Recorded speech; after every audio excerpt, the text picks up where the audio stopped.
Hey guys, I'm a little bit behind with our reading of Miss Daisy is Crazy, so I'm going to go ahead and read chapters 10 and 11 today. Chapter 10, Football Players Are Really Dumb. Boys and girls, today we have a very special and famous guest, Miss Daisy said. His name is Boomer Wiggins. Wow, was the first thing everybody said. Who's he?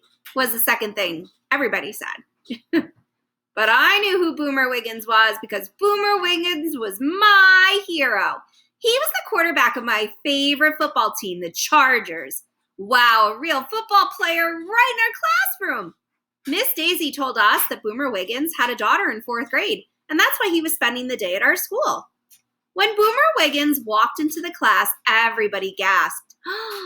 He was really big, and he had so many muscles that they poked right against his shirt.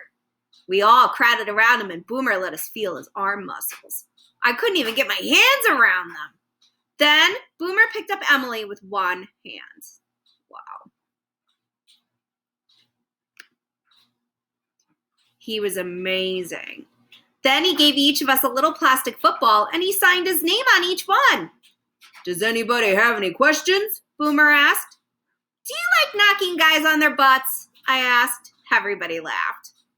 Even though I didn't say anything that was funny, Miss Daisy said it was butt, not butts, because a person only has one butt. But I said a butt was divided into 2 halves, so really it could be butts. Miss Daisy said that was enough of that talk. I said she shouldn't be complaining because she was the one who started it.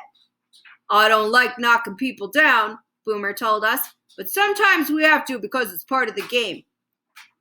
Mr. Wiggins, asked Miss Daisy, is it true that football players are really dumb? We all gasped. I was afraid Boomer Wiggins might knock Miss Daisy on her butt. Excuse me? Boomer said, like he wasn't sure if he had heard the question. Uh-oh.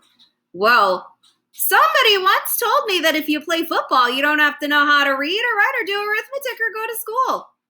Who told you that? Boomer asked Miss Daisy.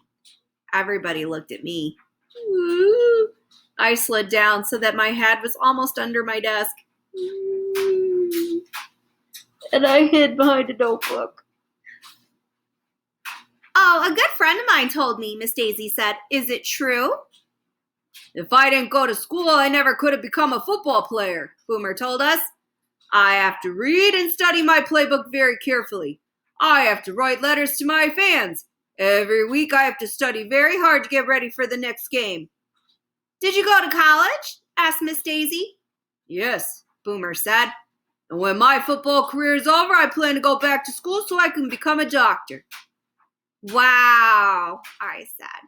I want to go to college someday so I can become a doctor and knock guys on their butts. Butt. Everybody laughed, even though I didn't say anything funny.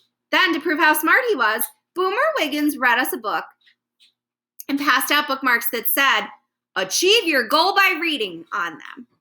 Miss Daisy said that even though Boomer read the book to us, we could still add 52 pages to the total number of pages we'd read. The temperature level on the thermometer in the hallway kept going higher and higher.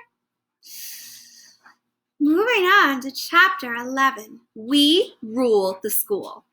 Finally, the big moment arrived. It was Andrea Young, of course, who read the 1,000,000th page. We all cheered when Miss Daisy went out in the hallway and filled in the top of the thermometer all the way up to the words, 1,000,000.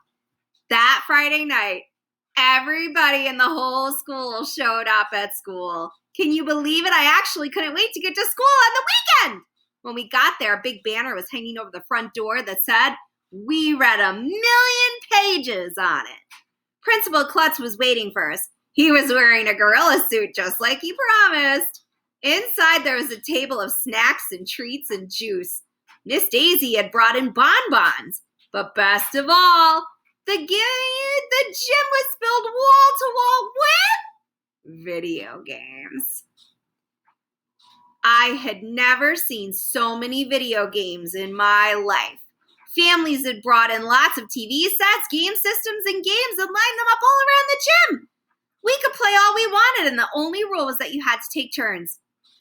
For the kids who didn't like video games, there were tables of board games set up in the middle of the gym. I think they're called board games because you get so bored playing them.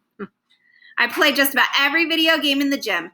After a few hours of staring into screens, I had a splitting headache. My hands hurt and I thought my eyes were going to fall out of my head. It was the greatest night of my life. See you tomorrow for chapter 12 with poor Miss Daisy.